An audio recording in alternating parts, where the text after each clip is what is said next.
Encontré a mi esposo con la prometida de mi hijo, pero yo tenía una verdad que cambió para siempre nuestra familia. Nunca pensé que las paredes de mi propia casa guardarían tanto dolor. Hoy, yo voy a contarte algo que nunca pensé que contaría. ¿Y si tú, por un segundo, sientes que esto parece familiar? Solo pido que dejes un like y te suscribas. Va a ayudarme a continuar desahogándome. Mi nombre es Carmen Esperanza Morales. Tengo 64 años y vivo en el barrio de Coyoacán, en Ciudad de México. Durante 42 años, dediqué cada latido de mi corazón a mi familia. Cada mañana me levantaba a las 5:30. Preparaba café de olla en la cocina que yo misma había pintado de amarillo girasol, porque creía que los colores alegres traían esperanza al hogar. El aroma a canela y piloncillo llenaba la casa, mientras esperaba que mi esposo Roberto bajara para desayunar. Esa mañana de marzo, como todas las demás durante 4 décadas, puse la mesa con el mantel bordado que mi madre me había regalado cuando me casé. Los platos de Talavera, herencia de mi abuela, brillaban bajo la luz que se filtraba por las ventanas de hierro forjado. Todo perfecto. Como siempre, porque yo creía que si mantenía la casa impecable, si cocinaba con amor, si sonreía aunque me doliera el alma, mi familia me valoraría algún día. Roberto bajó arrastrando las pantuflas, con el cabello revuelto, y esa cara de hastío que se había vuelto su expresión permanente hacia mí. Sin decir buenos días, sin mirarme a los ojos, se sentó y extendió la mano esperando que le sirviera, como siempre, como un rey esperando a su sirvienta. «El café está frío», murmuró después del primer sorbo, aunque yo sabía que estaba a la temperatura perfecta. «Enseguida te sirvo otro, amor», respondí, tragándome las palabras que realmente quería decir. Mientras calentaba más café en la estufa de gas que se encendía con cerrillos porque Roberto nunca quiso repararla, escuché sus pasos subiendo nuevamente las escaleras. Pensé que iba al baño, como cada mañana, pero algo en el sonido de sus pisadas me llamó la atención. Eran más ligeros, más urgentes.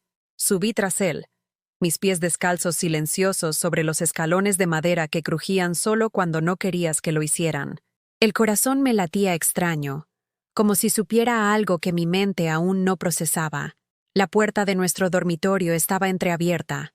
A través de la rendija, vi algo que me arrancó el alma del pecho de un solo golpe. Roberto estaba abrazando a Sofía, la prometida de nuestro hijo Alejandro. Ella, con su cabello castaño despeinado, vestía solo una blusa transparente. Él, sin camisa, la besaba con una pasión que no me había demostrado en años.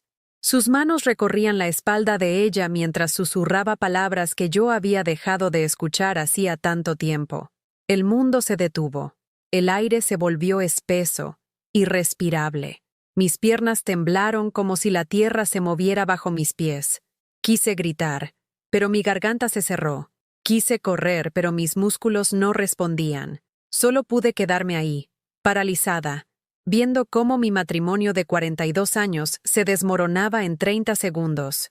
Sofía rió suavemente. Ese mismo sonido cristalino que había elogiado cuando Alejandro me la presentó hace 6 meses. «Es perfecta para él, mamá», me había dicho mi hijo con los ojos brillantes de amor. Y yo, ilusa, había abierto mi hogar, mi corazón, había cocinado para ella, había bordado servilletas con sus iniciales para cuando se casaran. Cerré los ojos con fuerza, esperando que al abrirlos todo fuera una pesadilla, pero cuando los abrí, seguían ahí. Roberto le acariciaba el rostro con ternura, con esa delicadeza que yo había rogado que me mostrara durante décadas. Le decía, mi niña bonita, mi princesa, las mismas palabras que una vez fueron mías cuando éramos novios en el Parque de los Venados. Bajé las escaleras como sonámbula, mis manos aferradas al barandal para no caer. En la cocina, el café se había derramado sobre la estufa, llenando el aire con el olor amargo de lo quemado. Me quedé parada frente al desastre, viendo cómo las gotas marrones se deslizaban por el metal, y sentí que ese derrame era la metáfora perfecta de mi vida. Me senté en la silla donde había desayunado miles de mañanas, donde había planeado cumpleaños, donde había llorado en silencio tantas noches después de discusiones que siempre terminaban siendo mi culpa. Las lágrimas llegaron calladas, cayendo sobre el mantel bordado, manchando las flores que mi madre había tejido con tanto amor. ¿Cuánto tiempo llevaba pasando esto? ¿Desde cuándo Roberto y Sofía?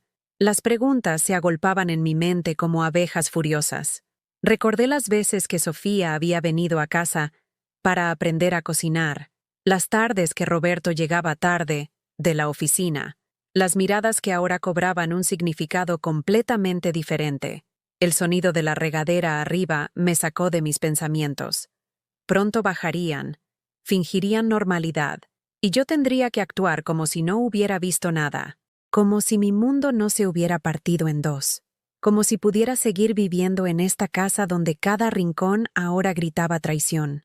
Me levanté temblando, limpié el café derramado y preparé más, porque eso es lo que Carmen Esperanza Morales había hecho toda su vida: limpiar los desastres, sonreír a pesar del dolor, mantener la familia unida aunque se estuviera desangrando por dentro.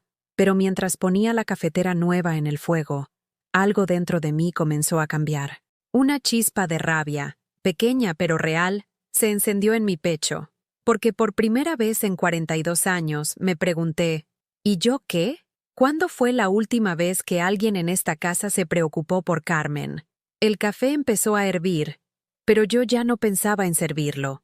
Pensaba en la carta que guardaba en mi cajón de costura, la que nunca le había mostrado a nadie, la carta que podía cambiar todo, porque Roberto y Sofía no sabían que yo también tenía secretos. Secretos que podrían destruir su pequeño juego perfecto. Esa tarde, mientras Roberto dormía su siesta y Sofía había salido supuestamente a comprar el vestido de novia, me encerré en mi cuarto de costura. Entre hilos de colores y retazos de tela, guardaba una caja de zapatos forrada con papel de china rosa. Dentro estaban las pruebas de 42 años de sacrificios que nadie recordaba, facturas del hospital cuando Roberto tuvo su infarto hace 15 años. Yo vendí mis aretes de oro, los únicos que tenía, para pagar la cuenta que el seguro no cubrió, recibos de la universidad privada de Alejandro, cuando Roberto se quedó sin trabajo, y yo limpié casas de madrugada durante 3 años para que nuestro hijo no perdiera su carrera de ingeniero. Fotografías de cumpleaños donde yo aparecía sirviendo, siempre sirviendo, mientras ellos sonreían para la cámara. Tomé entre mis manos temblorosas una foto del día que inauguramos la ferretería. Roberto aparecía cortando el listón rojo, sonriente, orgulloso. Pero él no estaba en la foto donde yo cargaba costales de cemento bajo el sol de agosto, porque no teníamos dinero para empleados. Tampoco en la imagen donde yo pintaba las paredes a las 2 de la mañana porque él decía que contratar pintores era tirar el dinero. La ferretería. Nuestro negocio. O mejor dicho, mi negocio. Porque aunque llevaba el nombre de Roberto, yo había puesto el terreno. El mismo terreno que mi padre me heredó con sus últimas palabras. Carmencita, esto es tuyo. Que nadie te lo quite nunca. Pero yo, enamorada y confiada, lo puse a nombre de los dos. Somos una familia, me decía Roberto. Lo que es tuyo es mío, y lo que es mío es tuyo. Mentira. Todo había sido mentira. Recordé la noche que Alejandro nació. Roberto estaba en una cantina con sus amigos, celebrando que ya era papá, mientras yo me desangraba en el Hospital General. Mi hermana Rosa me contó después que lo encontró borracho, abrazado a una mesera, diciendo que ya no era libre. Cuando llegó al hospital al día siguiente, oliendo a alcohol y perfume ajeno, todos los familiares dijeron, «¡Qué papá tan emocionado! Miren cómo lloró de alegría». Yo nunca les conté la verdad. Nunca les dije que esas lágrimas eran de culpa, no de amor. Saqué otra foto. El día que Alejandro se graduó de ingeniero. Ahí estaba Roberto, con el pecho inflado, recibiendo felicitaciones como si él hubiera pagado la universidad. Nadie recordaba que yo me levantaba a las 4 de la mañana para hacer tamales que vendía en la entrada del metro Coyoacán, que mis manos se llenaron de callos por batir masa durante años, que Roberto se quejaba porque llegaba cansada y no tenía ganas de estar con él. «Es tu obligación mantener contento a tu marido», me decía mi suegra cuando yo le contaba mis problemas. Los hombres necesitan sentirse importantes. Si él busca afecto en otra parte, pregúntate qué estás haciendo mal tú.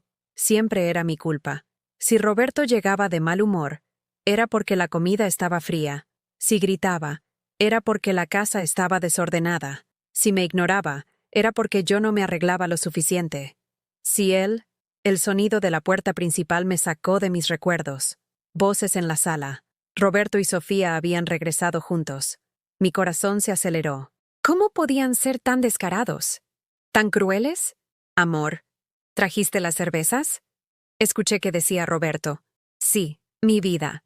Las que más te gustan, respondió Sofía con esa voz dulce que usaba conmigo cuando necesitaba algo. Mi vida. Así me decía a mí cuando éramos novios. Ahora esas palabras eran para ella. Bajé las escaleras tratando de controlar el temblor en mis piernas. Los encontré en la sala, sentados muy juntos en el sillón que yo había tapizado 3 veces, porque Roberto no quería comprar uno nuevo. Ella tenía la cabeza recargada en su hombro. Él le acariciaba el cabello. Cuando me vieron, se separaron de un salto como niños pillados en una travesura. «Ay, señora Carmen, qué susto me dio», dijo Sofía, alisándose la blusa. No la escuchamos bajar. Estaba en mi cuarto. Respondí con la voz más normal que pude. «¿Encontraste el vestido?» Roberto me miró con esos ojos que habían aprendido a mentir con maestría. Sofía tuvo que ayudarme en la ferretería. Se descompuso la caja registradora, y como Alejandro no estaba... Más mentiras. La caja registradora funcionaba perfectamente ayer cuando fui a llevarles el almuerzo. ¿Y dónde está mi hijo?, pregunté. En Guadalajara, en esa capacitación de la empresa. Regresa el viernes, dijo Sofía, sin poder sostenerme la mirada. Por eso vine a acompañarlos, para que no se sintieran solos.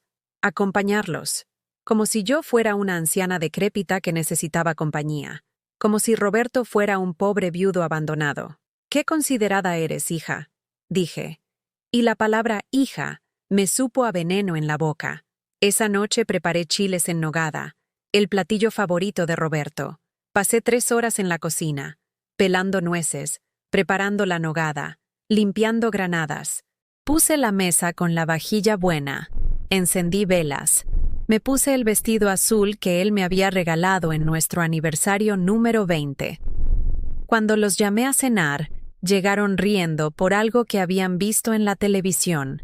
Se sentaron uno al lado del otro, como si fuera lo más natural del mundo. Roberto probó el primer bocado. «Está muy salado», dijo sin mirarme. «¿No probaste antes de servir?» Sofía puso cara de pena ajena. «Ay, no se preocupe, señor Roberto. A mí me gusta así».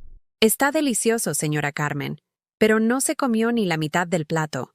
Después de cenar, se fueron a la sala a ver una película. Yo me quedé lavando platos, escuchando sus risas desde la cocina. Cuando terminé, ya se habían ido a dormir. Roberto ni siquiera me dijo buenas noches. Esa madrugada, acostada en mi lado de la cama matrimonial, escuché los pasos de Roberto en el pasillo. Salía de nuestro cuarto y caminaba hacia el cuarto de huéspedes, donde se hospedaba Sofía. Los pasos se detuvieron frente a su puerta. Escuché el suave sonido de la manija girando. Me tapé la cara con la almohada para no gritar. Al día siguiente, mientras desayunábamos en silencio, Roberto anunció: «Carmen, Sofía se va a quedar unos días más. Alejandro le pidió que nos cuidara mientras él no está». «¿Nos cuidara?», pregunté. «¿Somos inválidos? No digas tonterías. Es solo que... ya estamos grandes. Es bueno tener a alguien joven en la casa». Alguien joven. Alguien que no fuera yo. La vieja estorbosa de 64 años. Sofía sonrió desde detrás de su taza de café. «No se preocupe, señora Carmen. Yo la ayudo con todo. Es más, ¿por qué no descansa hoy? Yo preparo la comida». «Descansa». Como si fuera un favor que me hacían. Como si cocinar en mi propia cocina fuera una carga de la que necesitaba liberarme. Pero acepté. Salí a caminar por las calles de Coyoacán, por el mercado donde había comprado verduras durante décadas, por la iglesia donde me casé creyendo en para siempre. Todo se veía igual, pero yo me sentía como una extraña en mi propia vida. Cuando regresé, la casa olía a comida quemada.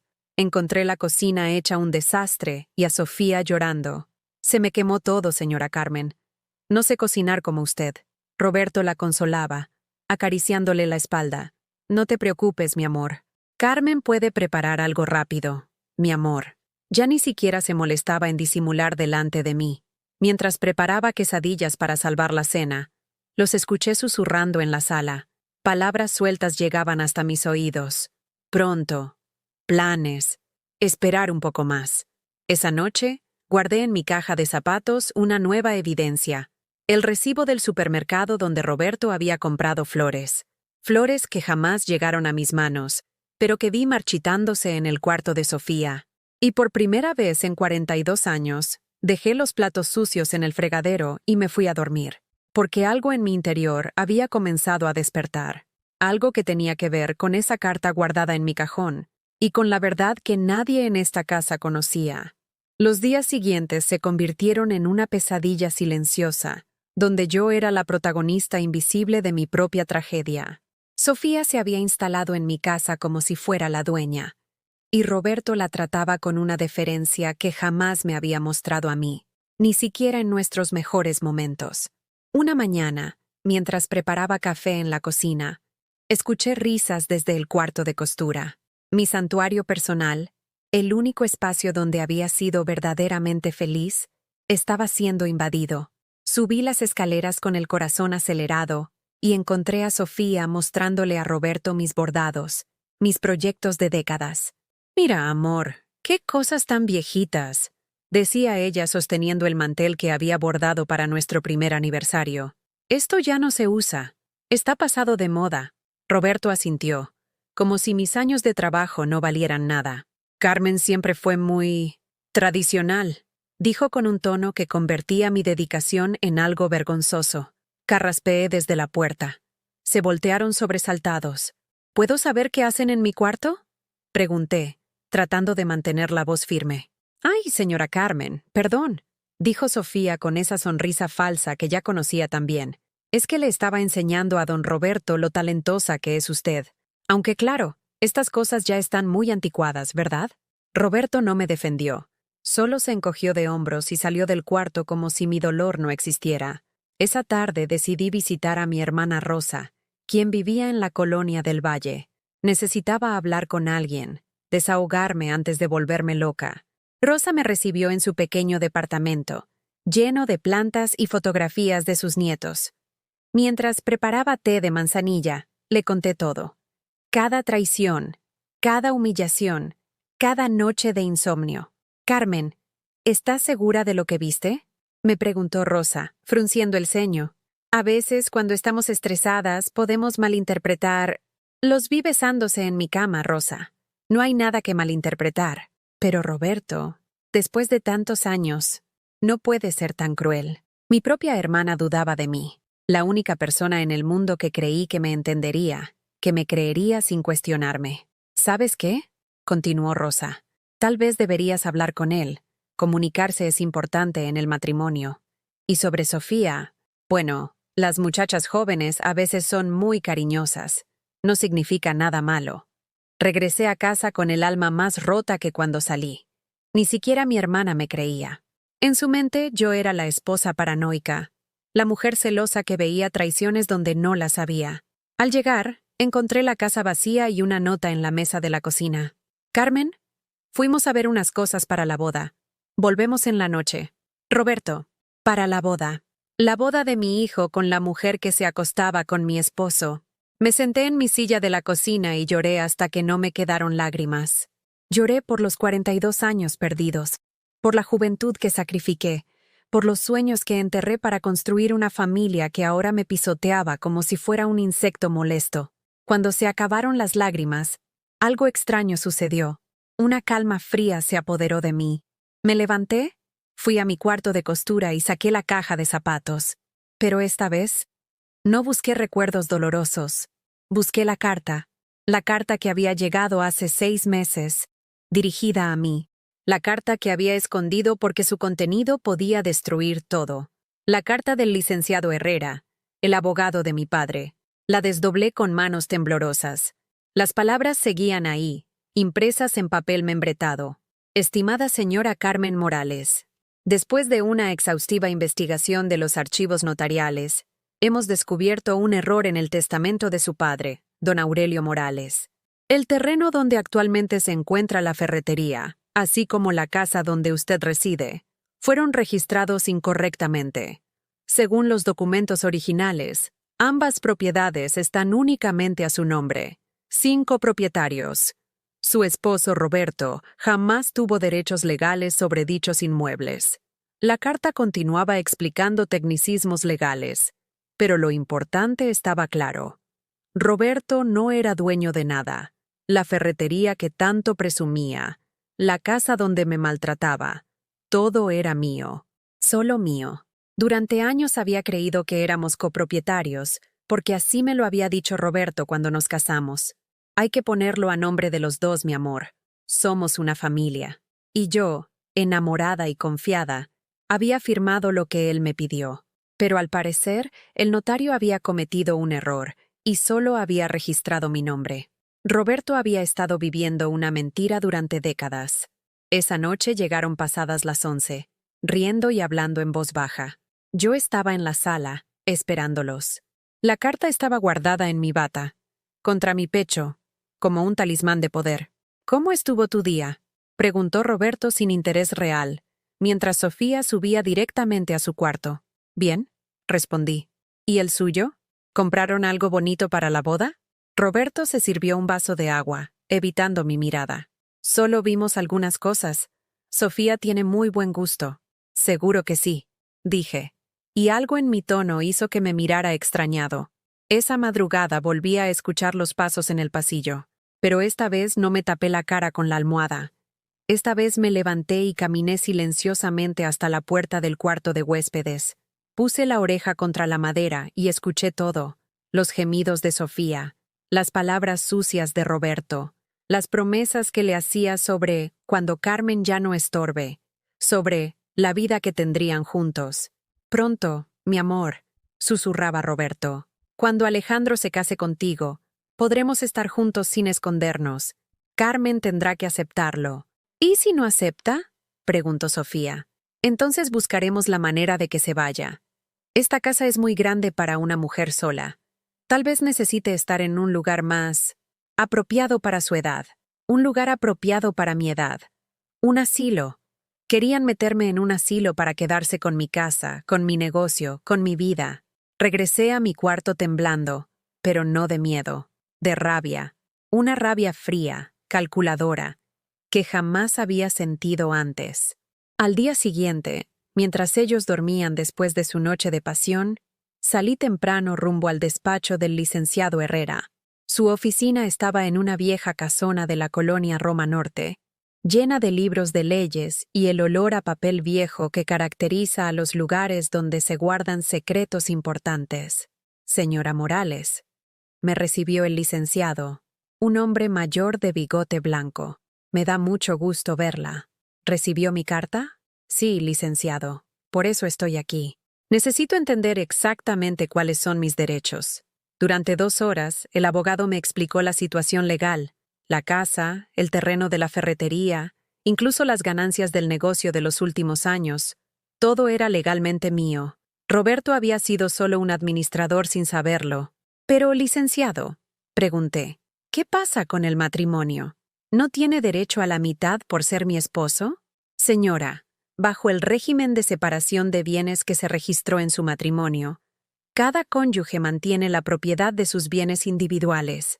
Su esposo no tiene derecho legal sobre las propiedades que usted heredó de su padre. Régimen de separación de bienes. Otra mentira de Roberto. Me había dicho que nos habíamos casado bajo sociedad conyugal. Salí del despacho con copias de todos los documentos en mi bolsa. Por primera vez en meses, sonreí. No una sonrisa forzada para complacer a otros, sino una sonrisa real, de una mujer que acababa de descubrir que tenía más poder del que jamás imaginó. Esa tarde, cuando llegué a casa, los encontré en la sala planeando la boda. Habían extendido revistas sobre la mesa de centro, señalando vestidos y arreglos florales. «Ay, señora Carmen», dijo Sofía sin levantar la vista. «¿Puede prepararnos un cafecito? Tenemos mucho que planear. Puede prepararnos», como si fuera su empleada. «Por supuesto, hija», respondí con dulzura. Enseguida, mientras preparaba el café, Los escuché hablar sobre la fecha de la boda, sobre la luna de miel, sobre los planes que tenían para cuando vivan todos juntos en la casa.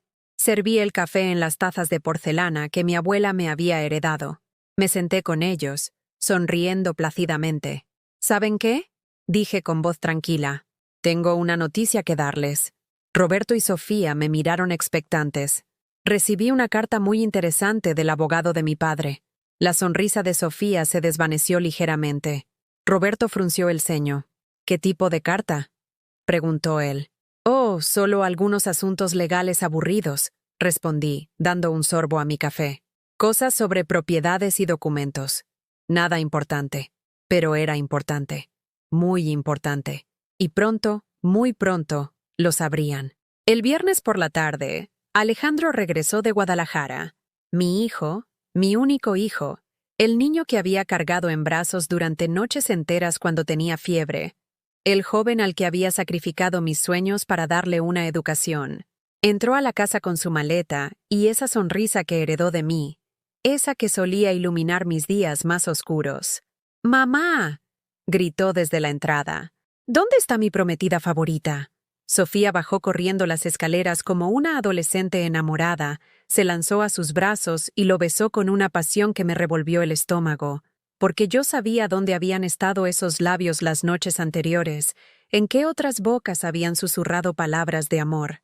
Te extrañé tanto, mi vida, le dijo Sofía, colgándose de su cuello. Y yo a ti, preciosa. ¿Se portaron bien contigo mis papás? Roberto apareció desde la sala, palmeando la espalda de Alejandro con esa camaradería masculina que tanto le gustaba fingir. Tu novia es un tesoro, hijo. Nos cuidó muy bien. Nos cuidó, como si fuéramos dos ancianos desvalidos en lugar de una pareja de 60 y tantos años perfectamente capaces. Esa noche preparé pozole rojo, el platillo que más le gustaba a Alejandro desde niño. Pasé toda la tarde en la cocina, cociendo el maíz, preparando el chile, cortando verduras con el mismo amor con el que había preparado miles de comidas durante su infancia. Roberto y Sofía estaban en la sala, viendo televisión, fingiendo normalidad con un descaro que me quitaba el aliento. Cuando llamé a cenar, llegaron los tres juntos, como una familia feliz. Alejandro se sentó en su lugar de siempre, Roberto en la cabecera y Sofía se sentó en mi lugar, en la silla donde me había sentado durante 42 años, desde donde había servido miles de comidas, donde había consolado a mi hijo cuando llegaba triste del colegio. Sofía, ese es el lugar de mamá, dijo Alejandro, extrañado. Ay, no importa, intervino Roberto rápidamente. Carmen puede sentarse en cualquier lado. No seas tan formal. Yo me quedé parada, sosteniendo la olla del pozole, sintiendo cómo mi lugar en la mesa, mi lugar en la familia, era usurpado delante de mis ojos. Alejandro me miró esperando que dijera algo, pero yo solo sonreí y me senté en una silla lateral, como una invitada en mi propia casa. Durante la cena, escuché a mi hijo contar sobre su viaje de trabajo, sobre los nuevos proyectos de su empresa, sobre sus planes futuros. Hablaba con entusiasmo, y yo lo miraba embobada como siempre, orgullosa de su inteligencia, de su éxito. Pero cuando mencionó algo sobre comprar una casa más grande después de la boda, Roberto y Sofía intercambiaron una mirada que no pasó desapercibida. ¿Casa más grande?, pregunté. ¿No van a vivir aquí? Ay, mamá, esta casa está perfecta, dijo Alejandro. Es solo que pensamos, bueno, cuando tengamos hijos, claro que van a vivir aquí, interrumpió Roberto. Esta casa es de la familia, hay espacio para todos. Sofía sonrió dulcemente. Sí, señora Carmen, queremos estar cerca de ustedes, cuidarlos cuando estén más viejitos. Más viejitos. Como si ya fuera una carga que había que soportar. Después de cenar, mientras yo lavaba los platos, los escuché en la sala haciendo planes para la boda. Alejandro había traído catálogos de un salón de fiestas en Las Lomas. Hablaban de una celebración por todo lo alto. Cuando mencionó el costo, una cantidad que representaba varios años de mis ahorros, Roberto dijo con naturalidad: No te preocupes, hijo. Tu madre y yo nos hacemos cargo. Tu madre y yo, como si fuéramos socios por igual en esta decisión, como si él no supiera que el dinero saldría de mi cuenta de ahorros, de las monedas que había guardado vendiendo tamales y limpiando casas. ¿Estás seguro, papá? Es mucho dinero, dijo Alejandro. Claro que estoy seguro. Es la boda de mi único hijo. Carmen estará encantada de cooperar. ¿Verdad, amor? Desde la cocina, sentí sus ojos sobre mí, esperando mi respuesta. Esperando que asintiera como la buena esposa obediente que había sido siempre. Por supuesto, dije con voz tranquila. Para mi hijo, lo que sea. Pero en mi mente, calculaba. La boda que estaban planeando costaría todo lo que tenía ahorrado, y más. Me dejaría sin recursos, completamente dependiente de Roberto, completamente vulnerable. Esa noche, cuando todos se fueron a dormir, me quedé en la cocina con una taza de té de tila, mirando por la ventana hacia el pequeño jardín que había cultivado durante años. Las bugambilias que había plantado cuando Alejandro era niño ahora cubrían la barda trasera, llenando el patio de flores moradas que florían incluso en la adversidad, como yo debería hacer. Escuché pasos en el pasillo de arriba, los pasos furtivos que ya conocía también. Roberto saliendo de nuestro cuarto, caminando hacia el cuarto de huéspedes. Pero esta noche había algo diferente. Esta noche, también escuché la puerta del cuarto de Alejandro abrirse. Mi corazón se detuvo. ¿Había descubierto mi hijo la traición? ¿Había visto a su padre dirigirse al cuarto de su prometida? Subí las escaleras en silencio, mis pies descalzos sobre la madera fría. En el pasillo de arriba, la puerta del cuarto de Alejandro estaba entreabierta. Me acerqué sigilosamente y miré por la rendija. Mi hijo estaba parado en el marco de la puerta del cuarto de huéspedes, inmóvil, mirando hacia adentro. No podía ver su expresión desde donde estaba, pero su postura rígida me decía todo. Lo había visto. Había visto a su padre en la cama con su prometida. Por un momento, pensé que gritaría, que habría un escándalo, que la verdad finalmente saldría a la luz. Pero Alejandro solo se quedó ahí parado por varios minutos que se sintieron eternos. Luego, lentamente, se dio la vuelta y regresó a su cuarto, cerrando la puerta sin hacer ruido. No hubo gritos, no hubo confrontación, solo silencio. Al día siguiente, durante el desayuno, Alejandro actuó como si nada hubiera pasado. Bromeó con Roberto, besó a Sofía, me pidió más café con la misma naturalidad de siempre. Pero yo podía ver algo diferente en sus ojos. Una frialdad que no había estado ahí antes. Tengo que ir a la oficina unas horas, anunció después de desayunar. Cosas pendientes del viaje. Yo te acompaño, dijo Sofía inmediatamente. Podemos ver lo del salón para la boda. No, respondió Alejandro con una firmeza que nos sorprendió a todos. Prefiero ir solo. Tengo que concentrarme. Sofía puso cara de niña regañada, pero no insistió. Después de que Alejandro se fue, Roberto y Sofía se relajaron notablemente. Era como si hubieran estado actuando para una audiencia, y ahora pudieran ser ellos mismos. Se sentaron juntos en el sofá. Roberto le acariciaba las piernas mientras ella fingía leer una revista.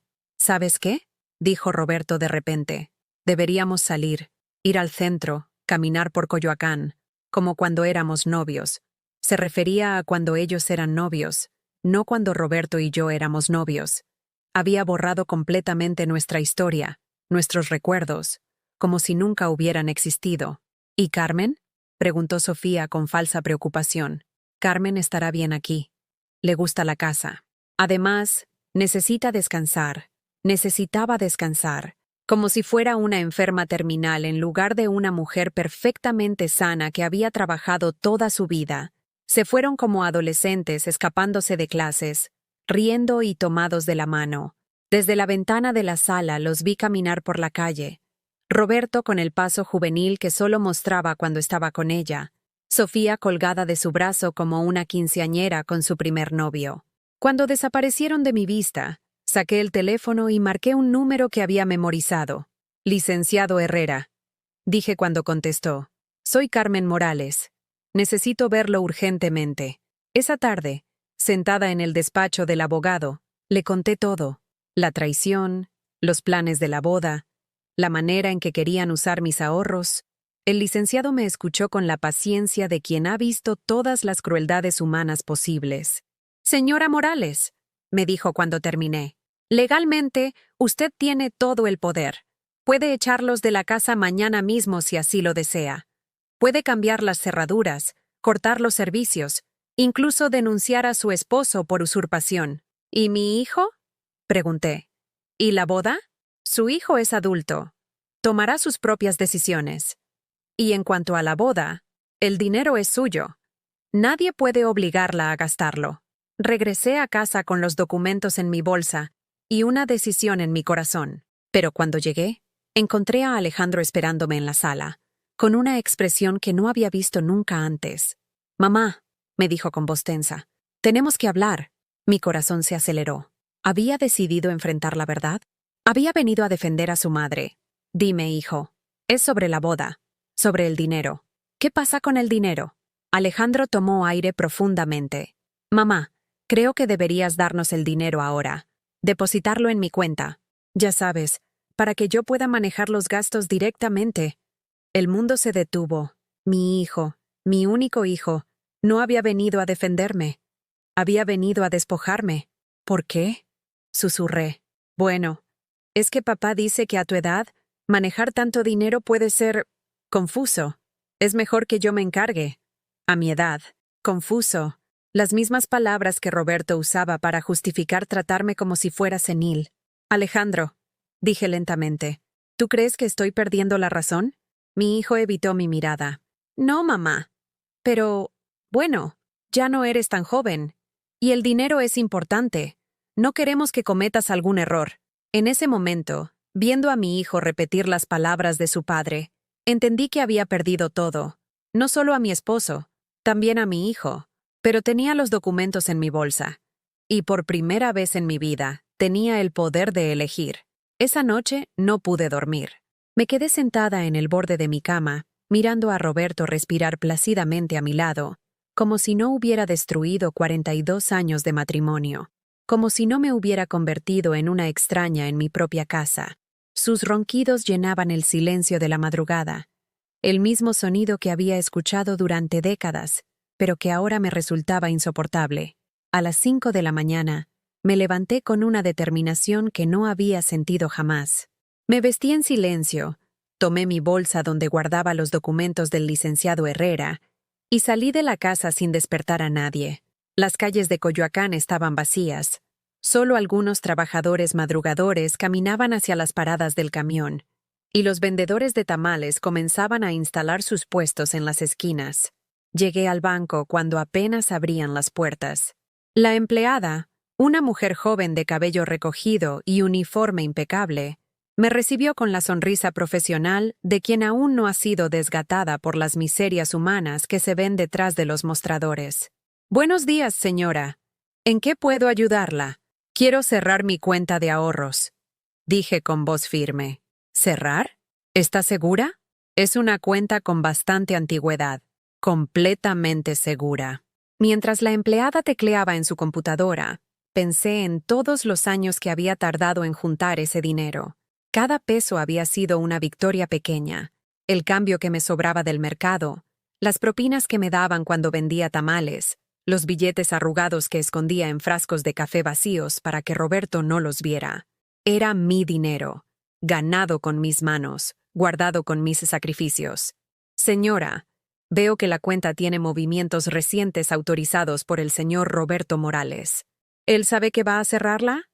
«No necesita saberlo. Revise los documentos. Esa cuenta está únicamente a mi nombre». La empleada revisó nuevamente, frunció el ceño y finalmente asintió. «Tiene razón. ¿Cómo desea recibir el dinero?» «En efectivo». Salí del banco con un sobre lleno de billetes en mi bolsa. Por primera vez en meses, sonreí genuinamente. Era una sonrisa pequeña, pero era mía. De regreso a casa, me detuve en la papelería donde conocía a don Fermín desde hacía 20 años. Compré un cuaderno nuevo, de pasta dura y hojas blancas. En la primera página escribí: «Carmen Esperanza Morales, mi nueva vida, marzo 2024». Cuando llegué a casa, eran casi las 9. Roberto estaba en la cocina, sirviendo café en las tazas que yo siempre dejaba listas. Sofía estaba sentada en silla, despeinada y en bata, como si fuera la dueña de la casa. ¿Dónde andabas tan temprano?, preguntó Roberto con ese tono de esposo que tenía derecho a controlar mis movimientos. Resolviendo algunos asuntos, respondí tranquilamente. ¿Qué asuntos?, insistió. Por primera vez en 42 años, no le di explicaciones. Asuntos míos. Roberto me miró extrañado. Sofía levantó la vista de su teléfono, alerta. Carmen, no entiendo por qué estás siendo tan misteriosa, dijo Roberto con irritación. Somos tu familia. Tenemos derecho a saber. Tenemos derecho. Como si él y Sofía fueran una unidad y yo fuera la intrusa. No, dije simplemente. ¿Cómo que no? No tienen derecho a saber todo lo que hago. No están obligados a saber dónde voy ni qué hago con mi tiempo. Sofía y Roberto intercambiaron miradas. Era la primera vez que me escuchaban decir la palabra no, sin disculpas, sin explicaciones, sin súplicas de perdón. Mamá, ¿estás bien? Alejandro había aparecido en la cocina, ya vestido para ir al trabajo. Te ves diferente. Estoy perfectamente bien, hijo. Mejor que nunca. ¿Ya pensaste en lo que hablamos ayer?, preguntó Alejandro, refiriéndose al dinero. Podríamos ir al banco esta tarde. Saqué el cuaderno nuevo de mi bolsa y lo puse sobre la mesa. Hijo, anoche estuve pensando mucho y decidí que no voy a pagar tu boda. El silencio que siguió fue tan denso que se podía cortar con cuchillo. ¿Cómo que no vas a pagar la boda?, tartamudeó Alejandro. Exactamente eso. No voy a pagar la boda. Roberto se levantó de golpe, derramando café sobre la mesa. Carmen, no puedes hablar en serio. Es la boda de tu hijo, y él es un hombre adulto con un trabajo excelente. Puede pagar su propia boda. Pero ya habíamos acordado.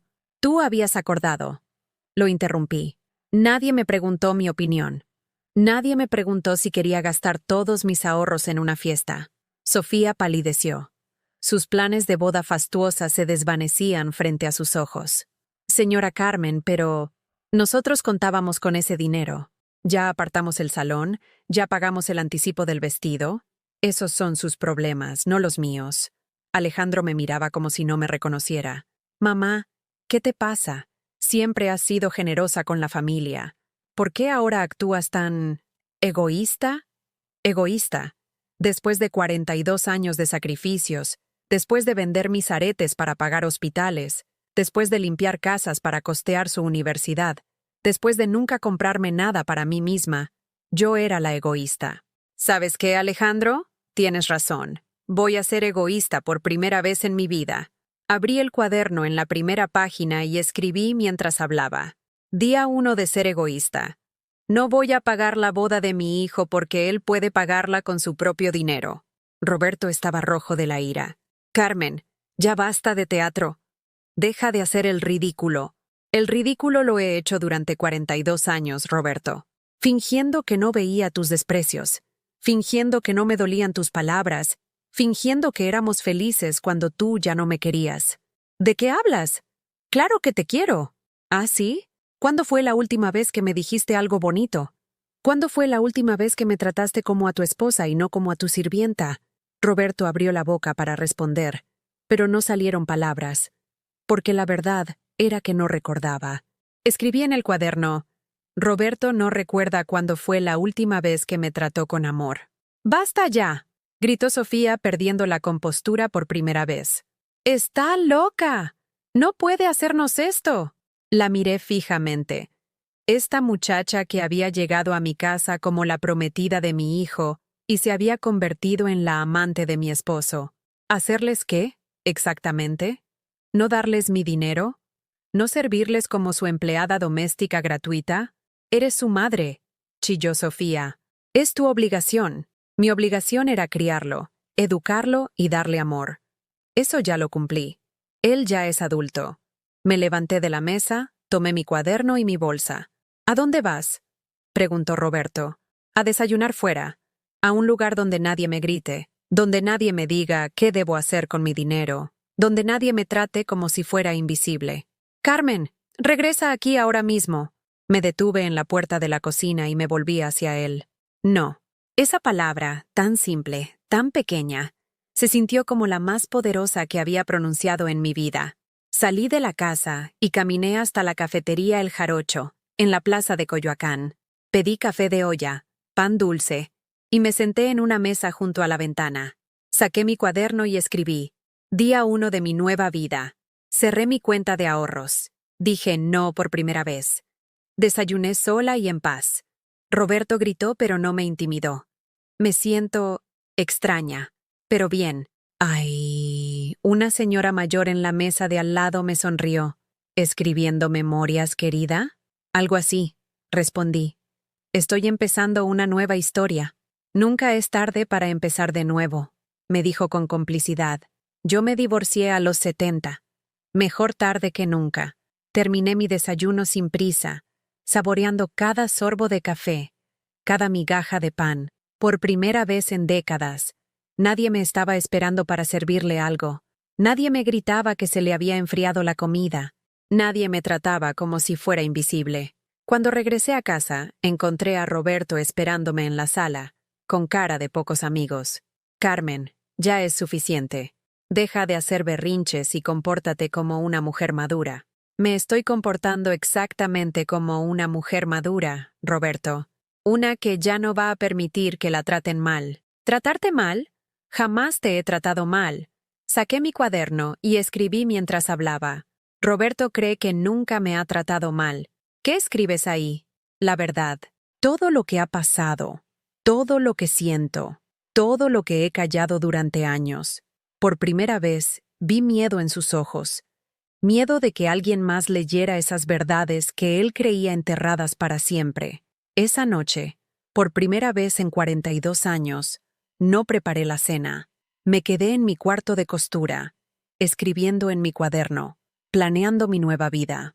Desde abajo llegaban voces alteradas, discusiones entre Roberto, Alejandro y Sofía sobre qué hacer conmigo, como si fuera un problema que resolver. Pero yo ya no era su problema. Por primera vez en mi vida, ellos iban a ser su propio problema. Y yo, Carmen Esperanza Morales, iba a ser libre. Los siguientes días fueron como vivir en un campo de batalla silencioso. Roberto, Alejandro y Sofía habían formado una alianza contra mí, susurrando en rincones, haciendo llamadas telefónicas que terminaban abruptamente cuando yo entraba a la habitación. Comían juntos mientras yo estaba en mi cuarto de costura. Planeaban estrategias para hacerme entrar en razón, como si fuera una anciana con demencia senil. El martes por la mañana, mientras bebía mi café en la cocina, escuché a Roberto hablando por teléfono con alguien en el patio.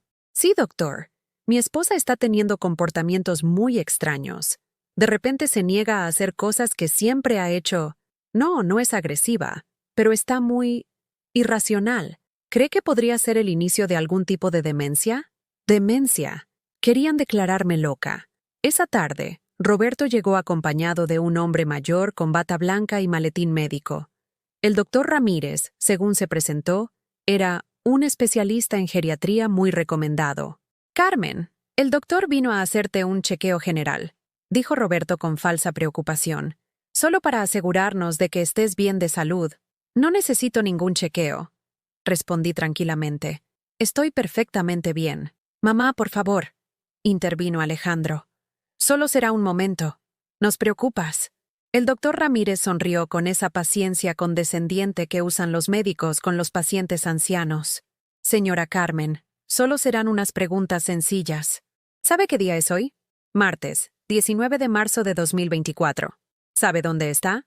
En mi casa, en la colonia Coyoacán, Ciudad de México. ¿Cómo se llama el presidente de México?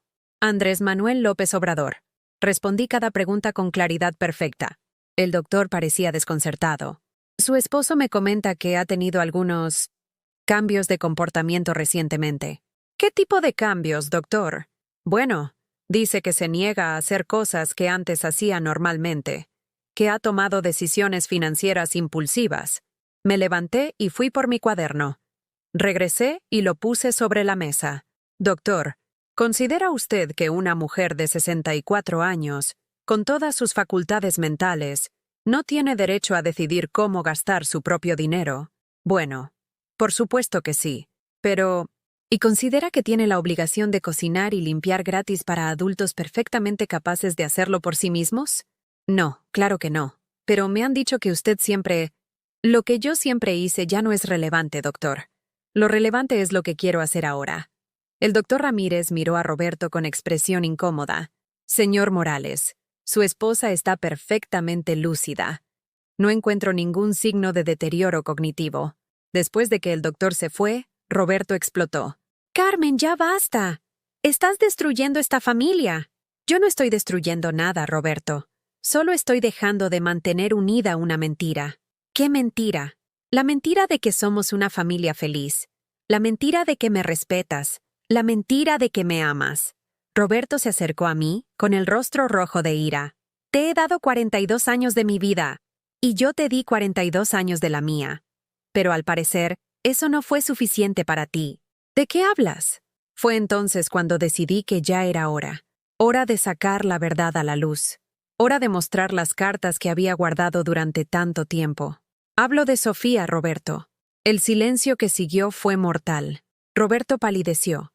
Alejandro frunció el ceño sin entender. Y Sofía, que había estado fingiendo leer una revista en el sofá, se quedó inmóvil. ¿Qué tiene que ver Sofía en esto?, preguntó Alejandro. Pregúntale a tu padre, dije, sin apartar la mirada de Roberto. Pregúntale qué hace en su cuarto cada noche. Carmen, susurró Roberto con voz amenazante. ¿Qué? ¿Vas a negarlo? ¿Vas a decirme que no te has estado acostando con la prometida de tu hijo? La revista se cayó de las manos de Sofía. Alejandro se quedó paralizado, mirando alternativamente a su padre y a su prometida. Papá, susurró Alejandro. Dime que no es cierto. Roberto abrió y cerró la boca como un pez fuera del agua.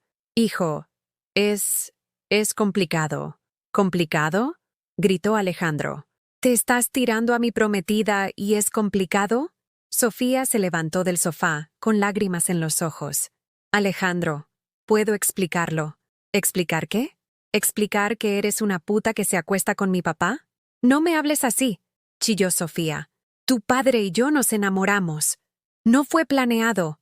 ¿Se enamoraron? Alejandro se reía con una risa amarga que daba miedo. ¿Cuánto tiempo llevan cogiendo en esta casa? Alejandro, por favor. Trató de intervenir Roberto. ¡Tú cállate!, rugió mi hijo. ¡No me hables! ¡No te atrevas a dirigirme la palabra! Alejandro se dirigió hacia Sofía con una furia que nunca le había visto. ¿Desde cuándo? ¿Desde cuándo me estás engañando? Desde diciembre, sollozó Sofía. Pero Alejandro, tú siempre estás trabajando. Nunca tienes tiempo para mí. ¿Y esa es tu excusa?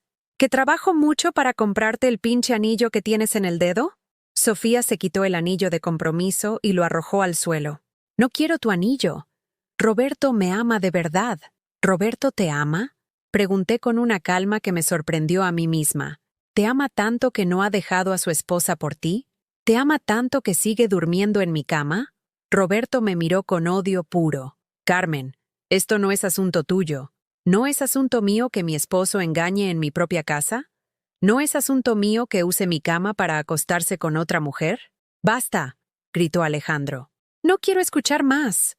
Mi hijo salió corriendo de la casa, dando un portazo que hizo temblar las ventanas. Roberto y Sofía se quedaron ahí, parados en medio de la sala, como dos niños pillados robando dulces. Ya ven, dije tranquilamente. La verdad siempre sale a la luz. Roberto se acercó a mí, amenazante. Si crees que esto se va a quedar así, estás muy equivocada. ¿Me estás amenazando, Roberto? Te estoy advirtiendo. Esta es mi casa también. Yo también tengo derechos. Fue entonces cuando saqué los documentos que había estado guardando. Los puse sobre la mesa, extendidos como cartas de póker. ¿Derechos? ¿Qué derechos, Roberto? Esta casa la construimos juntos. Lee los documentos. Roberto tomó los papeles con manos temblorosas. Conforme leía, su rostro se transformaba del enojo a la confusión, y de la confusión al horror. Esto no puede ser cierto. Es verdad. Esta casa es mía. El terreno de la ferretería es mío. Legalmente tú no eres dueño de nada. Pero nosotros... Tú me mentiste, Roberto. Me dijiste que éramos copropietarios, pero nunca firmaste nada. El notario registró todo únicamente a mi nombre. Sofía leyó por encima del hombro de Roberto, y su rostro se descompuso completamente. No puede ser. Roberto, dijiste que era tu casa. Yo pensé, yo creí. Roberto, dije con una calma mortal, quiero que tú y Sofía salgan de mi casa. Ahora. Carmen, no puedes hacer esto. Claro que puedo. Y lo voy a hacer. ¿A dónde vamos a ir? Ese ya no es mi problema. Roberto se dejó caer en el sofá, completamente derrotado. Carmen, por favor, ¿podemos hablar? Ya no hay nada de qué hablar, Roberto. 42 años fueron suficiente conversación. Sofía comenzó a llorar histéricamente. Esto no puede estar pasando. Roberto, haz algo. Pero Roberto no podía hacer nada.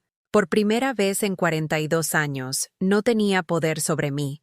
Tienen hasta mañana para salir, dije. Si no se van por las buenas, van a salir por las malas. ¿Y Alejandro? Preguntó Roberto desesperado. ¿Vas a separar a tu hijo de su padre? Alejandro es un adulto. Él decidirá qué relación quiere tener contigo después de esto. Me dirigí hacia las escaleras, pero me detuve en el primer escalón. Y Roberto, cuando se vayan, dejen las llaves. Subí a mi cuarto de costura y cerré la puerta con seguro. Por primera vez en semanas, no escuché gritos, ni súplicas, ni amenazas. Solo el silencio de una casa que pronto sería verdaderamente mía. Tomé mi cuaderno y escribí. Día 5 de mi nueva vida. La verdad salió a la luz. Roberto y Sofía quedan desenmascarados. Alejandro conoce la realidad. La casa es legalmente mía. Mañana empiezo a vivir sin mentiras. Afuera comenzó a llover, pero por primera vez en años, la lluvia me sonaba a bendición. Al amanecer del día siguiente, escuché el sonido de maletas siendo arrastradas por las escaleras. Desde la ventana de mi cuarto de costura, vi a Roberto cargando sus pertenencias en el auto de Sofía. Ella lloraba mientras metía sus cosas en bolsas de plástico, como si fuera una refugiada huyendo de una guerra. Roberto se movía como un hombre derrotado, los hombros caídos, la cara gris de quien acababa de perder todo lo que creía que le pertenecía. No bajé a despedirlos. No había nada que decir. 42 años de matrimonio terminaban como habían transcurrido los últimos meses. En silencio, con Roberto tomando lo que quería sin preguntarme mi opinión. Escuché el motor del auto alejándose por la calle, y por primera vez en décadas, mi casa quedó completamente silenciosa. No había voces reclamando desayuno. No había televisión a todo volumen. No había pisadas pesadas exigiendo atención. Solo silencio. Un silencio que al principio me asustó, pero que poco a poco se fue transformando en paz. Me preparé café, pero esta vez no lo hice para 3 personas. Solo para mí. Puse mi taza favorita, la de cerámica azul que Roberto siempre criticaba porque tenía una pequeña despostilladura en el asa. Me senté en mi silla de la cocina, sin prisa, saboreando cada sorbo mientras miraba por la ventana hacia el jardín que había descuidado durante tanto tiempo. Las bugambilias necesitaban poda. Las macetas estaban llenas de maleza, pero por primera vez en años, tenía tiempo para arreglarlas. Tenía tiempo para mí. Después del desayuno, llamé a Rosa. «¿Carmen? ¿Cómo estás?» Roberto me habló. Me contó que habían tenido problemas. Roberto ya no vive aquí, Rosa. ¿Cómo que no vive ahí? ¿Se fueron de viaje? No, hermana. Se fue para siempre. Me estaba engañando con Sofía, la prometida de Alejandro. El silencio del otro lado del teléfono fue largo. Carmen, ¿estás segura? A veces podemos malinterpretar. Rosa, los encontré en mi cama. No hay nada que malinterpretar. Dios mío. Carmen, lo siento tanto. ¿Estás bien? ¿Necesitas que vaya a acompañarte? Estoy bien, Rosa. Mejor que bien. Estoy libre. Esa tarde hice algo que no había hecho en años. Salí sola al centro de Coyoacán. No para hacer mandados, no para comprar algo que necesitara la familia, sino simplemente para caminar, para recordar quién había sido Carmen antes de convertirse en la esposa de Roberto. Me senté en una banca del Jardín Hidalgo, frente a la iglesia donde me había casado hace tantos años. Recordé a la joven de 22 años que había caminado por ese pasillo con un vestido blanco prestado y el corazón lleno de sueños. Esa Carmen creía en el para siempre, en el amor eterno, en las promesas susurradas bajo la luz de las velas. No me arrepentía de haber sido esa mujer soñadora, pero ya no era ella. Una paloma se acercó a mis pies, esperando migajas que no tenía. Le sonreí. Yo también estoy empezando de nuevo, pequeña, le dije. El sábado por la mañana, Alejandro tocó a la puerta. Lo vi por la ventana antes de abrir. Tenía ojeras profundas, la ropa arrugada, el cabello despeinado. Se veía como un hombre que no había dormido en días. Hola, mamá. Hola, hijo. ¿Cómo estás? Hecho mierda, si te soy honesto. Fue la primera vez que Alejandro usaba una grosería delante de mí, pero extrañamente, esa honestidad brutal me gustó más que años de cortesía forzada. Pasa, vamos a la cocina. Preparé café para los dos. Alejandro se sentó en silencio, jugando con la cuchara, buscando las palabras. Mamá, ¿tú sabías? ¿Desde cuándo sabías lo de papá y Sofía?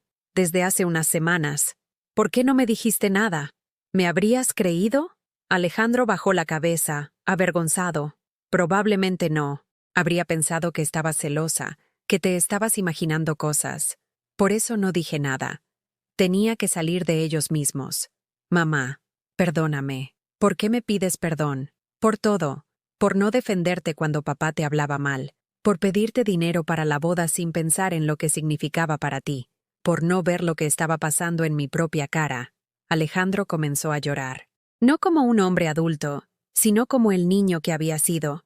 El que corría a mis brazos cuando se lastimaba en el parque. Por tratarte como si fueras invisible. Continuó entre sollozos. Por asumir que siempre estarías ahí, sin importar cómo te tratáramos. Me levanté y lo abracé, sintiendo cómo sus lágrimas mojaban mi blusa. Ya, hijo, ya pasó. ¿Me perdonas? No hay nada que perdonar, Alejandro. Eres mi hijo. Te amo sin condiciones. Pero sí merezco que me perdones. Fui un hijo de mierda. Fuiste un hijo que creció en una casa llena de mentiras. No sabías que era real y que no. Alejandro se apartó y me miró a los ojos. ¿Y ahora qué, mamá? ¿Qué vas a hacer? Por primera vez en mi vida, esa pregunta no me asustó. Voy a vivir, hijo.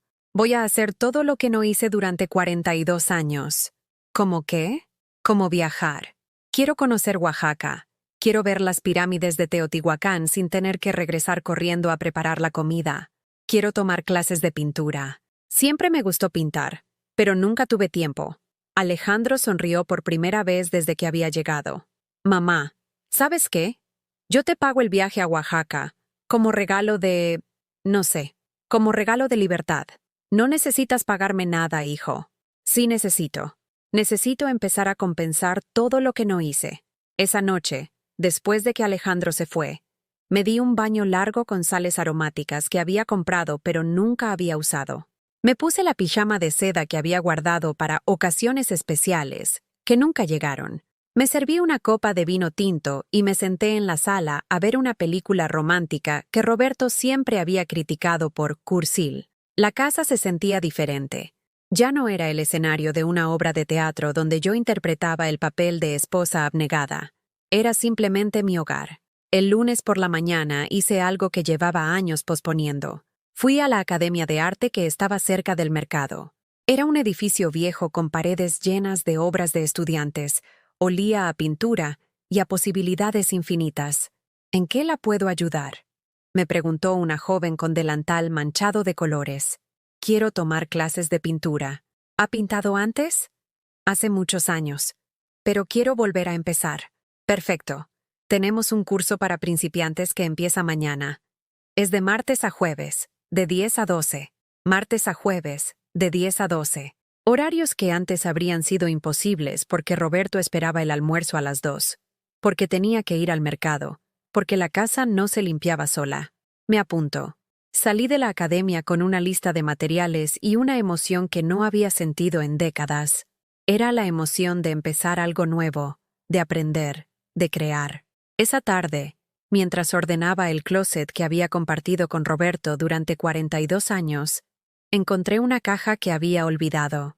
Dentro estaban mis pinceles de la preparatoria, mi paleta de colores seca y agrietada, y un lienzo sin terminar que había empezado hace 30 años.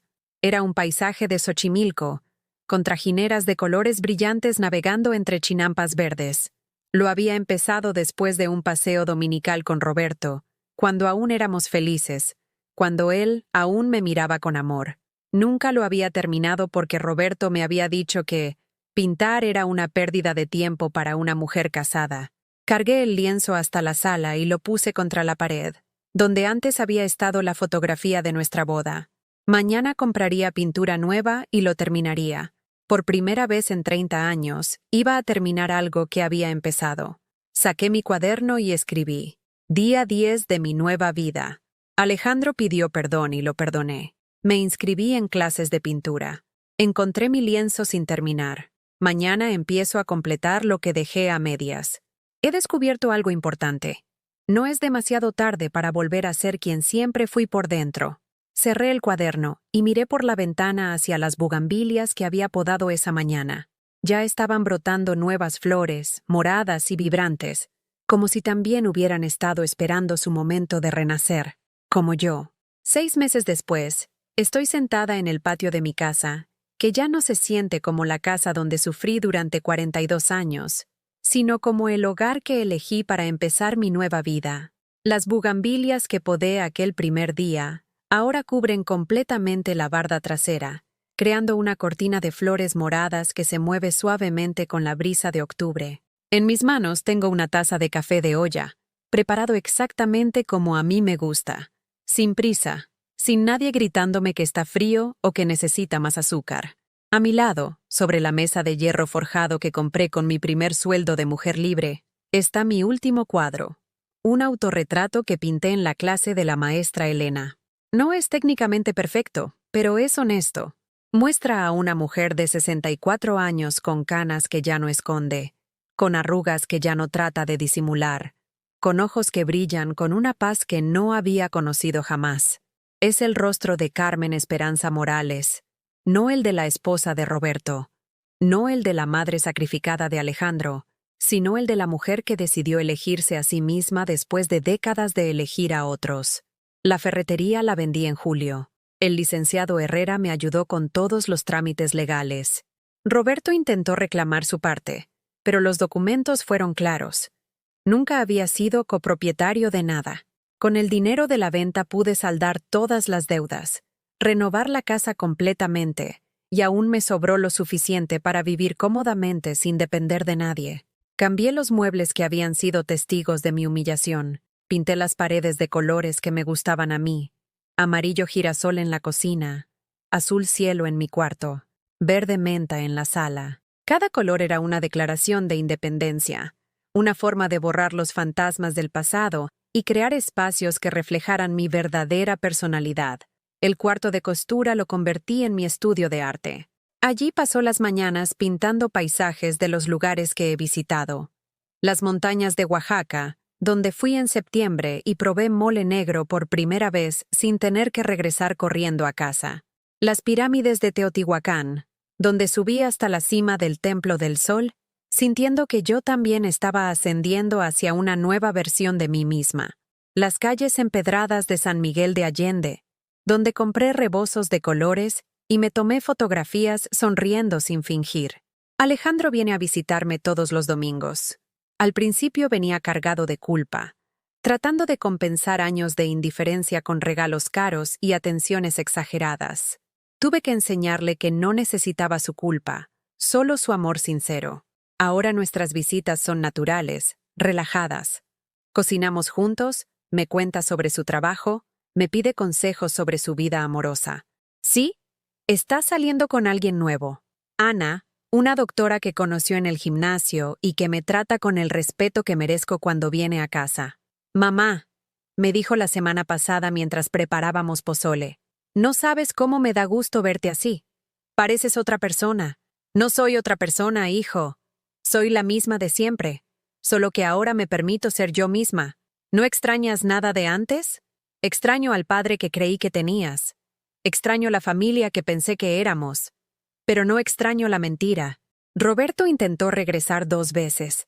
La primera fue en mayo, cuando apareció en mi puerta a las 11 de la noche, borracho y lloroso, jurando que había sido una locura temporal, que Sofía no significaba nada, que me amaba y que podíamos empezar de nuevo. Lo escuché con calma, le serví un café para que se le bajara la borrachera, y luego le dije con toda claridad que no había marcha atrás, que el respeto, una vez perdido, no se recupera con lágrimas ni promesas. La segunda vez fue en agosto, cuando se enteró de que había vendido la ferretería. Llegó furioso, gritando que yo no tenía derecho, que él había trabajado ahí durante años. Esa vez no lo dejé entrar. Le hablé desde la ventana, con los documentos legales en la mano, recordándole que nunca había sido suyo nada de lo que reclamaba. Se fue gritando amenazas vacías que el viento se llevó junto con los últimos vestigios del poder que creyó tener sobre mí. Supe por Alejandro que Roberto y Sofía duraron apenas 3 meses juntos. Al parecer, la pasión que los unía se evaporó cuando tuvieron que enfrentar la realidad de pagar renta, dividir gastos y construir una vida real fuera de la fantasía de robarse momentos prohibidos en casa ajena. Sofía terminó regresando con sus padres a Puebla, y Roberto ahora vive en un departamento pequeño en la colonia Doctores, trabajando como empleado en una ferretería que no es suya. No siento lástima por él. Durante 42 años yo viví las consecuencias de sus decisiones. Ahora le toca vivir las consecuencias de sus propias elecciones. La semana pasada, mientras caminaba por el mercado de Coyoacán comprando ingredientes para una cena que haría solo para mí, me encontré con Rosa. Mi hermana me miró de arriba abajo, notando mi nuevo corte de cabello, mi blusa colorida, mis zapatos cómodos pero bonitos. Carmen, te ves diferente. Me veo feliz, Rosa. ¿No te sientes sola? ¿Sabes cuál es la diferencia entre estar sola y sentirse sola? Le pregunté. Yo estuve acompañada durante 42 años y me sentía profundamente sola. Ahora estoy físicamente sola y me siento completamente acompañada. Me acompaño yo misma. Rosa me miró sin entender completamente, pero asintió. Si tú estás bien, estoy más que bien, hermana. Estoy viva. Esta mañana, mientras regaba las plantas de mi jardín que ahora florece en toda su gloria, llegó el cartero con una carta. Era de la Galería de Arte de la Colonia Roma Norte, invitándome a exponer 3 de mis cuadros en una muestra colectiva de Nuevos Talentos.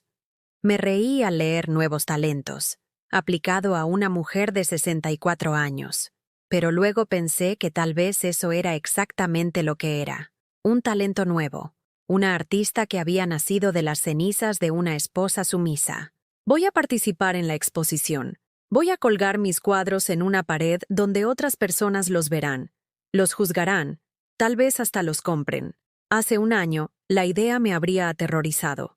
Hoy me emociona, porque he aprendido algo fundamental. El miedo al juicio de otros es el precio que pagamos por vivir vidas que no son nuestras. Cuando finalmente decidí vivir en mi vida, el juicio de otros perdió todo su poder sobre mí.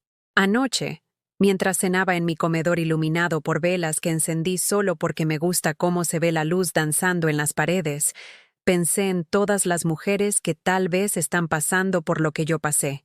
Mujeres que se levantan cada día a servir a familias que las dan por sentado, que se sacrifican hasta desaparecer, que creen que el amor se demuestra con abnegación total. Quiero decirles que se equivocan, que el amor verdadero nunca pide que te borres para que otros brillen, que el respeto no se gana con sumisión, sino que se exige con dignidad, que nunca es demasiado tarde para elegirse a una misma. Durante años creí que mi valor dependía de lo útil que fuera para otros. Ahora sé que mi valor existe simplemente porque existo. No tengo que ganármelo, ni demostrarlo, ni justificarlo. Simplemente tengo que honrarlo. El sol se está poniendo detrás de las bugambilias, pintando el cielo de naranja y rosa, colores que antes no me permitía usar en mis cuadros porque Roberto decía que eran demasiado femeninos. Ahora pinto con todos los colores que existen, especialmente con esos que él consideraba inapropiados. Miro mi casa, con sus paredes recién pintadas, sus plantas florecientes, sus rincones llenos de mis cosas, mis libros, mis cuadros, mis sueños hechos realidad. No es una casa perfecta, pero es honesta, como yo. En mi cuaderno escribo la última entrada. Día 183 de mi nueva vida. Hoy entendí que no estoy empezando una nueva vida. Estoy continuando la vida que siempre fue mía, pero que había pausado durante 42 años. El final de mi matrimonio no fue una pérdida, fue un regreso a casa, un regreso a mí misma. Oh, ¿alguna vez has sentido que estás viviendo la vida de otra persona? ¿Has conocido a alguien que haya perdido tanto de sí mismo tratando de complacer a otros? Cuéntame en los comentarios si esta historia te suena familiar y si algo de lo que compartí hoy resuena en tu corazón. Si crees que alguien más necesita escuchar que nunca es demasiado tarde para elegirse a sí mismo, dale like a este video y suscríbete al canal, porque estas historias necesitan llegar a quien más las necesita escuchar. La libertad no tiene edad, el respeto no se negocia, y tu felicidad no puede depender de nadie más que de ti.